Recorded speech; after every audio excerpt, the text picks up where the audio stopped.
वाक्य ज्ञान अत्यंत निपुण, भय पार न पावई कोई। निश गृह मध्य दीप की बात नितम निव्यक्त नहीं हुई। वाक्य ज्ञान में अत्यंत निपुण है, इसीलिए संसार सागर को पार करेगा नहीं होगा। निश गृह मध्य, जैसे रात है, घर में बैठा है और चिराग का प्रकाश की बातें कर रहा है, ये इस प्रकार का प्रकाश, उस प्रकार का प्रकाश, ऐसा बालटेन वैसा बालटेन, यह बिजली और यह मरकरी इत्यादि इत्यादि जो कोई बोले, केवल बोलता ही रहे और वो सब जुटा करके प्रकाश नहीं करे, अंधारे में रह जाएगा। प्रकाश बोलने से क्या होगा? तेल तूल पावक पुट भरी भरी, ये हम पहले जो कहा सो तुलसीदास जी का कहा। तेल तूल पावक पुट भरी भरी, बने ने दिया प्रकाशत, कहत बनाए दीप की बातें कैसे हो तम नासत। कहते हैं सूरदास जी के तेल और रुई की बत्ती बना लो, तेल और रुई को बत्ती बनाकर तेल को दिया में देकर भरकर और प्रकाश करके तो प्रकाश नहीं करते, और केवल दीप की बातें ही करते हैं, अंधकार कैसे दूर होगा? तो करना पड़ेगा भाई। इंद्रियों के ज्ञान से चैतन्य आत्मा का निजी ज्ञान भिन्न है, और इंद्रियों के ज्ञान में पड़े पड़े इंद्रियों के विषयों के पदार्थों को ही पकड़ लेती हो।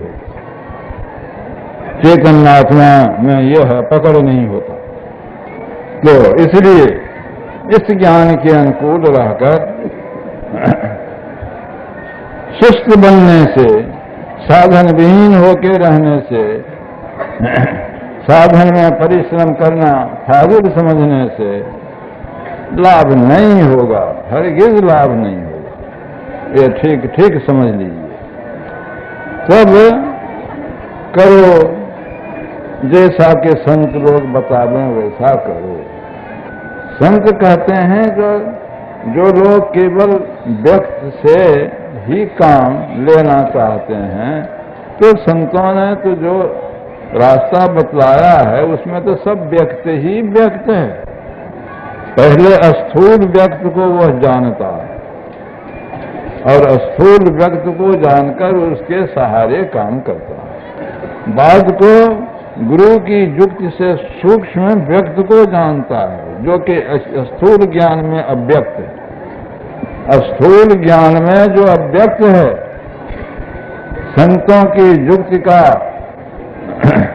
भेद पाकर संत जिस तरह अभ्यास करने कहते हैं उस तरह अभ्यास करो तो सूक्ष्म जो पहले अव्यक्त था सो व्यक्त हो जाएगा। पहले अव्यक्त फिर व्यक्त। इसी तरह से जैसे जैसे साधन में बढ़ोगे वैसे वैसे जिसको पहले अव्यक्त कहते थे वो सब व्यक्त होते चले जाएंगे, और सबसे पहला अव्यक्त जो पुरुषोत्तम स्वरूप है वह भी व्यक्त हो जाएगा। वह व्यक्त हो जाएगा तो केवल चेतन आत्मा को हो जाएगा। और व्यक्त ही व्यक्त चलते चलते पहले अव्यक्त फिर व्यक्त फिर अव्यक्त फिर व्यक्त फिर अव्यक्त फिर व्यक्त, इस तरह से पाते पाते इधर जाते जाते होते होते जो परम अव्यक्त है, जो इंद्रियों को या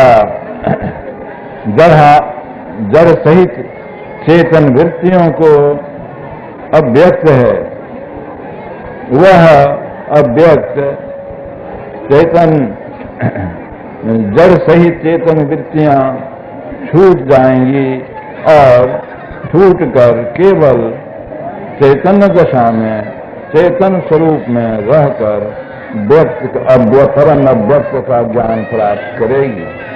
और परम अव्यक्त का ज्ञान प्राप्त हुआ तो उसी को ईश्वर का दर्शन करते हैं। तो यह बाहर की बात नहीं है, यह अंदर अंदर साधन करने की बात है। तुलसीदास जी को लोग कहते हैं कि वो तो मोटी ही भक्ति में थे, देखो उनको कैसा हो गया। तो उनका पद पढ़ो, तुम्हारी बात माने, अगर तुलसीदास जी का निज वचन माने।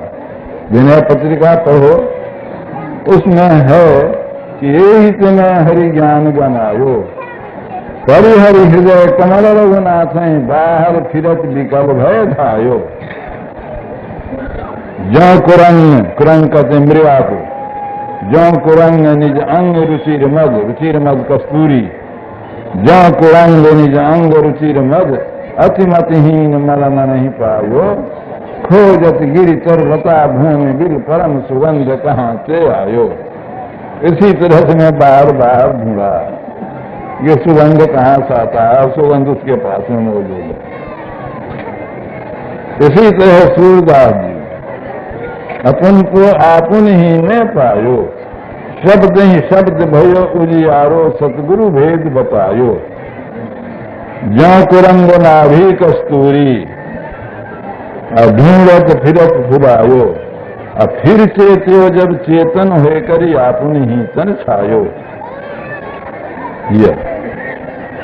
राजकुमार कंठे मणिभूषण ब्रह्म कहो गणायो, दियो बताई और सतजन का, तब ये गुरु का काम हुआ।